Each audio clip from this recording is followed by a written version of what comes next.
자, 126페이지를 보면 가정법이라고 나오는데요. 사실은 가정법에 대해서 보다 본격적인 이야기는 일요일에 하게 될 거고, 오늘은 이제 전반적인 이야기, 조금 이제 큰 이야기만 하고 밑밥만 좀 깔고 갈게요. 자, 이거부터 한번 해봅시다. 거기 126페이지 밑에 빈 공간이 좀 있죠. 오케이? 그 밑에다가 한번 써보세요.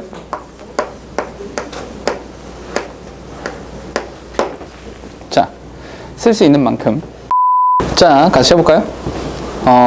색깔 있는 펜을 좀 꺼내시고, 색깔 있는 펜으로 표시를 좀 해보죠. 본인들이 빼먹은 거, 어디를 빼먹었는지, 기억을 다 하고 있는지, 그런 거 좀 체크를 하자고요. 가봅시다. 문법이라고 하는 것은 결국에 문장을 만드는 방법. 문장이라고 하는 것은 결국 동사의 의미를 완성하는 것. 그리고 동사의 왼쪽에는 주어. 주어가 나오고 동사가 나온다. 몇 번? 한 번만. 주어 동사 한 번 쓰는 거다. 이렇게 있었죠. 그런 다음에 동사에 대한 이야기를 좀 해야 되는데, 이 동사를 보니까 동사의 종류가 두 가지더라. 어떻게? 비동사 그리고 일반 동사. 비동사랑 일반 동사. 그럼 비동사랑 일반 동사랑 뭔 차이냐? 라고 하니까 비동사는 문법적인 역할을 혼자서 할 수 있고, 일반 동사는 문법적인 역할을 혼자서 못하죠. 여기서 말하는 문법적인 역할이라고 하는 것은 의문문을 만들거나 부정문을 만드는 행위를 말하는 거죠. 이런 것들을 혼자서 잘하면 비동사, 이게 혼자 안 되면 일반 동사. 근데 혼자 안 된대? 혼자서 안 되니까 뭐가 필요하다? 여기서 조동사. 조동사라고 하는 것이 하나 필요하죠. 이건 잠시 후에 이야기하고. 아니다, 여기서 하고 가자. 조동사를 보니까 조동사는 종류가 두 가지입니다. 이건 우리가 안 했던 거기 때문에 색깔을 좀 바꿨어요. 조동사의 종류가 두 가지예요. 사실은 너희가 중학교 때 조동사를 배우면서 이렇게 배우지 않았을 거야. 그냥 조동사를 배웠겠죠. 근데 조동사는 사실 두 가지입니다. 어떻게 두 가지냐? 첫 번째, 의미가 없는 조동사가 있고요. 두 번째로는 의미가 있는 조동사가 있어요. 의미가 없는 조동사가 누구냐면 바로 두죠. 두는 문법적인 역할만 할 뿐 의미는 없어요. 의미가 있는 건 뭐 우리가 알고 있는 뭐 must, may, 뭐 can 이런 애들을 말하는 거죠. 됐죠? 그런 다음 동사의 종류가 또 하나 두 가지가 있는데, 자타동사, 자동사, 타동사. 타동사 뒤에는 목적어 이렇게 있었고요. 또 하나 동사의 종류는 완전과 불완전,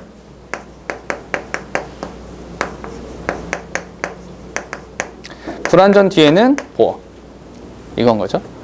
그럼 여기서 중간 정리. 중간 정리할 수 있는 건 이렇게, 결국 동사라고 하는 것은 그 왼쪽에 뭐? 반드시 행위자가 이렇게 나올 수 있고, 동사의 뒤쪽으로는 플러스 알파가 나올 수도 있고 안 나올 수도 있고. 이게 동사라는 녀석의 특징이다. 이렇게 말했죠. 그리고 동사를 봤을 때 동사가 담당하는, 이 동사가 중요한 거니까, 이 동사라는 녀석이 담당하는 문법이 세 가지. 수, 태, 그리고 시제. 수태, 시제. 세 가지 중에서 태라고 하는 것에 대해서 어떻게 얘기했었냐면, 태라고 하는 것은 결국 앞에 행위자가 나오냐, 주어 자리에 행위자가 나오니 아니면 대상이 나오니. 행위자가 나와 있는 것을 우리는 능동이라고 불렀고, 대상이 나오는 것을 수동이라고 불렀죠. 이 세 가지 중에서 태도 중요하지만 실제로는 가장 중요한 게 누구다? 가장 중요한 건 시제. 시제를 가지고 있으면 진짜 동사, 시제를 가지고 있지 않으면 가짜 동사. 그래서 우리는 그 가짜 동사를 준동사라고 불렀죠. 준동사. 준동사가 뭐냐? 라는 질문에, 준동사라고 하는 것은 결국 동사를 명형부로 바꾸는 거죠. 동사를 명사, 형용사, 부사로 바꿔 쓰는 거. 그게 준동사다. 그러한 준동사의 종류는 세 가지가 있는데, 부정사가 있고요. 동명사가 있고요. 그리고 분사가 있죠. 부정사와 동명사와 분사 이렇게 세 가지. 그런데 이 부정사, 동명사, 분사 세 가지가 있는데 이 세 가지에 공통적으로 적용되는 문법이 있었죠. 그게 첫 번째가 뭐였어? 의미상 주어죠. 두 번째로는 태. 세 번째로는 시제. 네 번째로는 부정형. not을 어디다가 쓸 거냐 이런 질문을 했었죠. 그렇죠? 이런 걸 이제 준동사다라고 불렀어요. 됐죠? 그런데 우리 이런 얘기도 하나 있습니다. 주어 동사 한 번 써야 된다. 근데 한 번 써야 되는데 내가 이 뒤에다가 어떤 이야기를 더 하고 싶다면 추가적으로 그러니까 주어 동사 한 번 썼는데 뭔가 더 하고 싶다. 라고 이 플러스 역할을 해주는 녀석. 얘가 뭐였다? 연결어. 연결은 종류가 두 가지. 전치사 그리고 접속사. 됐죠? 그래서 전치사 뒤에는 구가 나오고요. 접수사 뒤에는 절이 나온다. 이렇게. 전치사는 이 정도면 됩니다. 헌데 접속사는 종류가 두 가지. 어떻게? 첫 번째, 등위 접속사라는 것이 하나 있었고요. 두 번째로는 종속 접속사라는 것이 있었죠. 등위와 종속. 종속 접속사의 종류가 세 가지였죠. 명, 형, 부 이렇게 했었죠. 이 중에서 형용사절, 이 형용사절을 이끄는 애가 누구다? 얘가 관계사가 되죠. 이렇게. 됐죠? 그리고 한 가지만 더. 공교롭게도 글을 보니까 주어 동사를 쓴 다음에 준동사를 쓰면 그 준동사에도 명형부가 존재하고요. 준동사에도 명형부가 존재하고 이 종속 접속사에도 명형부가 이렇게 존재하더라. 이것이 우연이 아니다. 절대로. 그래서 명형부를 이렇게 절의 명형부로 바꿀 수도 있고 절의 명형부를 구의 명형부로 바꿀 수도 있다. 이것이 구의 형태를 절의 형태로 바꾸는 녀석이다. 이 안에 들어가는 것이 투부정사. 뭐 소데캔나 소데캔, 뭐 투투, 동명사 바꾸고 분사, 구문 이런 전부 다 여기 들어간다. 됐죠? 우리가 배운 게 여기까지. 오케이? 여기까지 공부한 겁니다. 꽤나 많이 했죠? 근데 각각의 요소들에 대해서 사실 머릿속에 많이 기억이 남아있기를 바라요. 개별적인 것도 있는데 사실은 전반적인 흐름이 지금 보면은 끊기지 않아요. 쭉 연결돼서 오는 거거든요. 이렇게. 그러니까 자꾸만 그냥 오늘 가정법만 가르치시면 되지 왜 굳이 앞에 것까지 또 얘기합니까? 라고 물어본다면 사실은 전반적인 흐름을 다 기억하고 있어야 돼요. 내가 지금 배우고 있는 이것이 어디쯤에 나오는 거냐, 뭘 배우고 있는 거냐, 이런 것들을 정확히 알고 있어야 된다는 거죠. 꽤나 중요해요. 이 흐름을 잘 기억하세요. 그러니까 이거는 집에서 한 번씩 써보세요. 안 써지는 부분이 분명히 있을 거고 그 안 써지는 부분들이 너희가 잘 모르는 부분인 거예요. 그 부분을 공부해야 되는 거죠. 오케이? 자, 그럼 오늘은 뭐 할 거냐? 오늘은 이런 얘기를 한번 해볼게요. 오늘은 여기 조동사 중에서 의미가 있는 조동사와 여기에 있는 시제 요 두 가지를 합친 이야기를 해보려고요. 의미가 있는 조동사 그리고 시제 요 두 가지를 합친 거 그게 뭐냐면 그게 바로 법이에요. 그걸 법이라고 부릅니다. 법. 자, 법이라고 하는 것은 법은 영어로는 mood라고 씁니다.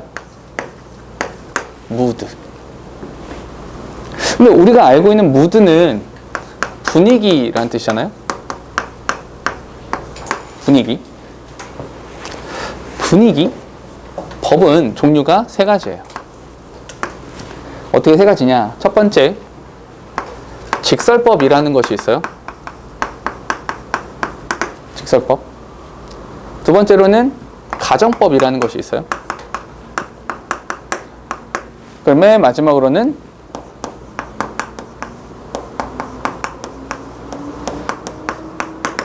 명령법이라는 것이 있어요. 이렇게 세 가지입니다. 됐죠? 이걸 왜 법이라고 합니까? 라고 물어본다면 직설법이라고 하는 것은 그냥 이런 거죠. 사실에 대한 이야기죠. 어떤 사실을 그냥 있는 그대로 이야기하면 그게 직설법이에요. 그러니 어떤 사실이라고 하는 것은 긍정일 수도 있고요. 부정일 수도 있죠. 두 가지가 다 됩니다. 긍정과 부정.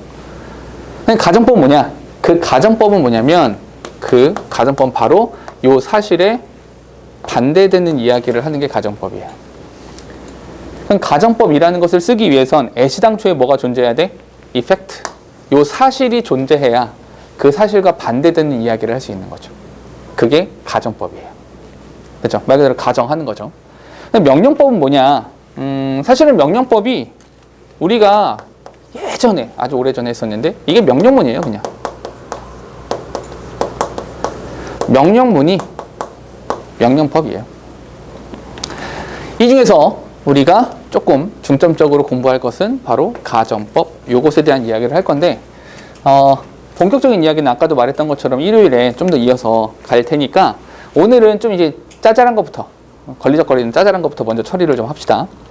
어떤 걸 먼저 처리를 할 거냐면 요거 명령법, 요거 먼저 처리를 하면 명령법에서 너희가 기억해야 되는 것은 두 가지가 있는데, 첫 번째 명령법은 첫 번째로 뭘 시작한다? 주어가 없는 상태에서 동사의 원형으로 글을 시작하죠. 오케이? 주어를 쓰지 않죠. 왜요? 안 써도 되니까요. 명령문이라고 하는 것은 I가 you한테 말하는 거죠. 그러니 여기는 you가 생략되어 있다고 보면 되죠. 동사의 원형으로 시작한다. 이것만 기억하시면 돼요. 별로 어렵지 않습니다. 두 번째는 뭘 해야 되냐? 중학교 2학년 때 아마 중간고사나 기말고사 나왔던 것일 텐데 이런 게 있습니다. 명령문. 명령문을 쓴 다음에 그 뒤에다가 and라는 형태를 쓰는 경우가 있고요. 명령문 다음에 and.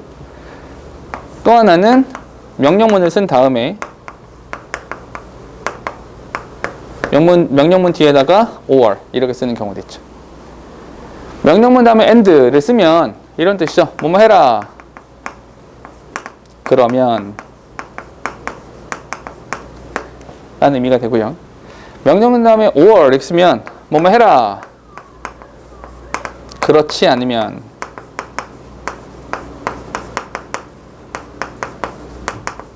이런 의미가 되죠. 뭐뭐 해라. 그러면 뭐뭐 해라. 그렇지 않으면 이렇게 되는 겁니다. 예문 하나만 들어볼까요? 예를 들어서 이걸로 쓸게. Hurry up. 서둘러. And you will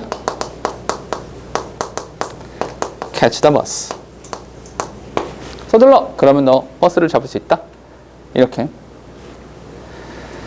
명령어의 5월은 똑같죠. 마찬가지로 hurry up. 서둘러. 한 다음에 5월 써주면 간단하게 you will miss the bus 이렇게 되는 거죠. 그래서 서둘러라. 그렇지 않으면 버스를 놓치게 될 거야. 서둘러라. 그러면 버스를 잡을 수 있을 거야. 그럼 제가 요거는 근데 hurry up 이라고 썼는데 서둘러 이렇게 썼으니까 요거 조금 바꿔 쓸 수 없습니까? 있죠. 얘를 살짝 바꿔 쓰면 어떻게 됩니까? 만약에 네가 서두르면 if you hurry up 뒤에 잠깐 if you hurry up 이라고 쓰는 순간에 and를 쓸 필요가 없죠. 왜요? 접속이 있잖아요. 우리 항상 접속사의 개수랑 동사의 개수 맞춰주는 거니까 뒤에는 and 쓰지 말고 그냥 you will catch the bus 이렇게 쓰면 되는 거죠. 됐죠? 얘 같은 경우도 바꿀 수 있겠죠. 얘도 바꿨으면 어떻게 됩니까? 만약에 if you don't hurry up 여기도 마찬가지로 5월을 쓸 필요가 없죠. if란 접사를 썼으니까요. 맞니? 그러면 if you hurry up 뒤에 그냥 you will miss the bus 이렇게 쓰면 되겠죠. 됐습니까? 오케이? 잠깐만 우리 한 번 더 바꿀 수 있죠. 어떤 거? 여기 if가 있죠? 여기 뭐가 있어요? not이 있죠. if랑 not이랑 합쳐. 그럼 뭐가 돼? 만약 뭐뭐가 아니라면 그게 unless죠. unless you hurry up. 뒤에 마찬가지로 you will miss the bus 라고 써주시면 된다. 잠깐! 여기서 눈에 띄는 녀석은, 눈에 띄는 것이 뭐냐면 여기는 will catch, 여기도 will 이렇게 썼죠.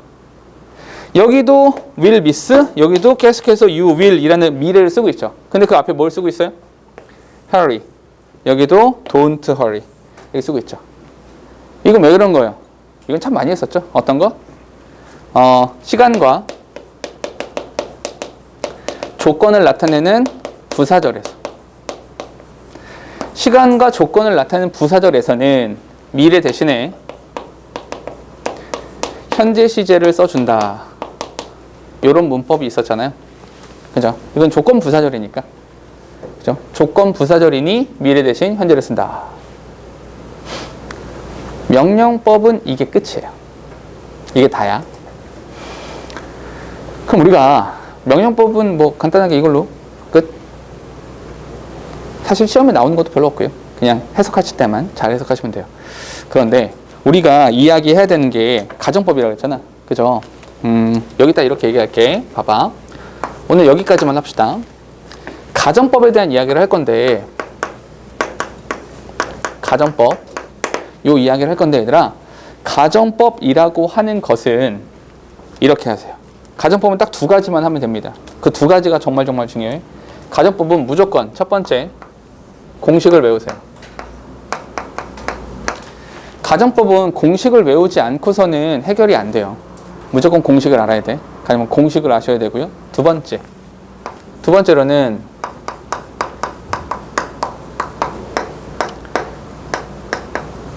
사건의 시점을 알아야 돼요.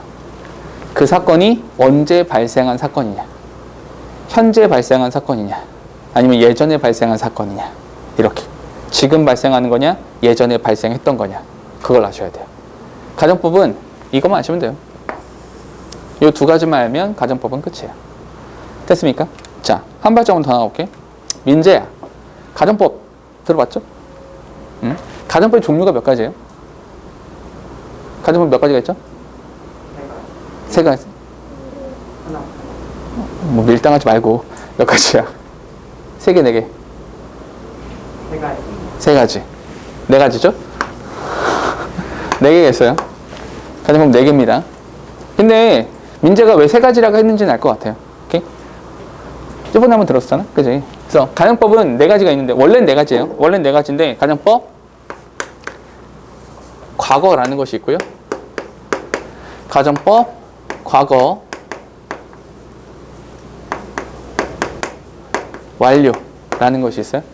가정법, 미래가 있고요. 가정법, 현재가 있어요. 이렇게 네 가지야. 근데 민재는 세 가지라고 말했어요. 왜냐하면 내가 그렇게 알려줬거든요. 뭔 소리냐. 가정법은 이렇게 네 가지가 있지만 실제로는 가정법 현재는 사용하지 않아요. 왜요? 라고 물어본다면 가정법 현재 문장이 바로 이거예요. 얘가 가정법 현재예요. 오케이? 얘가 가정법 현재의 공식을 그대로 따라가거든요. 가정법 현재의 공식은 if, 주어, 현재형 동사, 그런 다음에 주어, will, 동사의 원형을 쓰거든요. 똑같잖아요, 얘랑. 그럼 굳이 이거를 조건절이라고 말하면 되지, 굳이 가정법 현재다 이렇게 말할 필요는 없거든요. 굳이 이걸 말하지 않으니까 실제로는 가정법 3개예요. 실질적으로 사용하는 건 3개. 그런데 이 3개 중에서도 우리가 암기해야 되는 것은 이 두 가지. 이 두 가지가 실제로 중요하고요. 가정법 미래라고 하는 것은 실질적으로 또 잘 사용하진 않아요. 왜요? 그건 좀 이따가. 오늘은 어디까지만 할 거냐면, 오늘은 딱 공식까지만, 가정법의 공식까지만 이야기를 하고 다음 시간에 가정법에 대한 이야기 좀 더 설명해 드릴게요. 가정법 공식 반드시 외워야 되니까 공식을 반드시 외우셔라. 그러면 공식 외우는 건 어떻게 외우냐? 가정법 하면 생각나는 단어 if죠. 가정법 하면 만약에 이거니까, 만약에니까 일단 if를 쓰시고, 근데 if는 접속사잖아요. 접속사니까 그 뒤에다 뭘 써야 돼? 주어 써야 되죠. 주어가 나왔으니까 뭐가 나와야 돼? 동사가 나와야 되죠. 그러니까 동사인데 잠깐만 가정법이라 함은 시제 표현이 들어간다니까요. 시제 표현 누가 합니까? 동사가 하죠. 근데 가정법 과거래요. 그럼 뭘 써야 돼? 과거형 동사 쓰면 되죠. 과거형 동사 쓰면 되죠. 이렇게. 그럼 얘는 접속사, 주어, 동사, 종속절 끝났네요. 종속절이 끝났으니 뭐가 나올 차례야? 주절 나올 차례죠. 주절이니까 뭐 나와야 돼요? 주어 나오겠죠. 이렇게. 됐죠? 또 한 가지. 여기서 시제 표현과 함께 뭐가 나와야 된다? 의미가 있는 조동사가 나와야 된다. 그래서 여기다 뭘 쓴다? would, should, could, might. would, should, could, might. 얘가 들어가면 된다. 그럼 잠깐만. 여기서 과거형 동사를 썼으니까 여기다가도 뭘 쓰고 싶어? 과거형 동사를 쓰고 싶죠. 근데 쓸 수 없죠. 왜? 조동사가 시제를 가져갔으니까 뭐 쓰면 된다? 동사의 원형이죠. 이렇게 하면 공식 끝. 됐죠? 그럼 요거 똑같이 따라하면 가정법 과거 완료도 공식을 만들 수 있죠. 어떻게? 일단 가정법이니까 if. if는 접속사니까 주어. 일단 과거 완료를 써야 되잖아. 과거 완료. 우리 이런 거 하죠. 완료 시제. 완료 시제라는 녀석의 공식이 뭐냐면 have 플러스 pp잖아. 완료 시제 공식은 have pp입니다. 여기서 실제로 완료의 의미는 어디 있다? 완료의 의미는 pp, 과거 분사에 있죠. have는 왜 써요? 시제 나타내려고. 그럼 난 뭘 쓰고 싶어? 과거 완료 쓰고 싶죠. 그럼 뭐만 바꿔? 여기만 과거로 바꾸면 되겠네요. 그래서 if 주어 had pp. had pp. 그러면 종속절 끝. 종속절 끝났으니까 주절. 주절이니까 주어부터. 그런 다음에 마찬가지로 would, should, could, might 써주시고. 여기가 had pp니까 마찬가지로 여기다가도 had pp 쓰고 싶은데 그 had의 시제를 가져갔죠. 그러니 have pp. 이렇게. 됐습니까? 이게 공식 끝이에요. 간단하죠? 그러니까 공식이 엄청나게 중요한데 그 공식이 또 암기하기 너무너무 어려운 건 아니에요. 이 정도는 암기할 수 있죠. 됐죠? 이렇게. 한 가지만 더 합시다.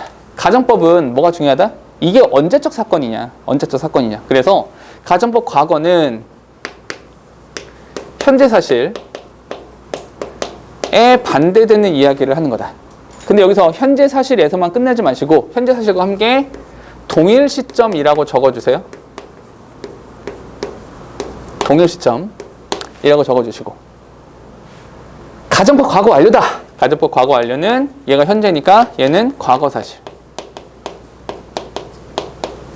이 되는 것이고 과거 사실임과 동시에 이전 시점이라고 적어주세요. 이 자세한 이야기는 다음 시간에 할 겁니다. 가정법 미래라는 것이 있는데 이건 다음 시간에 할 건데 일단 이것만 말할게요. 가정법 미래는 왜 자세하게 하지 않습니까? 가정법 미래 봐봐. 현재는 가정법 과거는 현재 사실이에요. 아주 확실한 것에 대한 반대말이죠. 오케이? 내가 지금 여기에 남자잖아. 난 남성이에요. 난 남성이다. 이건 팩트예요. 내가 만약 여성이라면 이 말을 이상하게 느끼지 않는다고요. 남성이란 팩트가 있으니까. 오케이? 내가 우리 그저께였나요? 그저께 우리나라 축구 이겼죠. 축구 이겼어요? 2대0으로 이겼어요? 만약에 2대0으로 졌었더라면 이건 2대0으로 이겼다라는 팩트가 있기 때문에 2대0으로 반대로 졌었더라면 이렇게 말할 수 있는 거죠. 맞습니까? 충분히 가능한 이야기라고요. 그러니 가정법 과거나 가정법 과거 완료는 확실한 사실에 대한 반대라고 말할 수 있어요. 그러니까 정확히 가정법 문장이 형성이 되고요. 근데 가정법 미래라고 하는 건 언제 쓰냐? 얘는 언제 사용하냐면 불가능한 일에 대해서 이야기하는 거죠.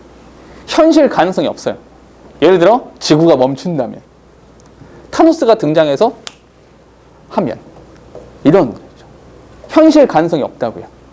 혹은 굉장히 강한 의심, 아주 강한 의심이 드는 상황에 가정법 미래를 쓰는 거예요. 그러면 우리의 현실 삶에서 우리 일상생활에서 이런 식의 문장을 많이 쓸까요? 사실 이런 식의 말을 많이 하지 않아요. 그러니 자주 사용하지 않는 거예요. 오케이? 다음 시간에 가정법 미래 조금 말씀을 드릴게요. 많이 사용하지 않는다. 너희가 많이 에너지를 쏟아야 되는 것, 꼭 암기해야 되는 것은 여기. 가정법 과거랑 가정법 과거 완료. 여기에다가 에너지를 좀 쏟아서 요 공식은 꼭 외워오셔야 된다. 됐죠? 요걸 기본적으로 알고 있어야 다음 시간에 쭉쭉쭉 진도를 나갈 수 있는 겁니다. 되셨죠? 오케이? 질문. 여기까지.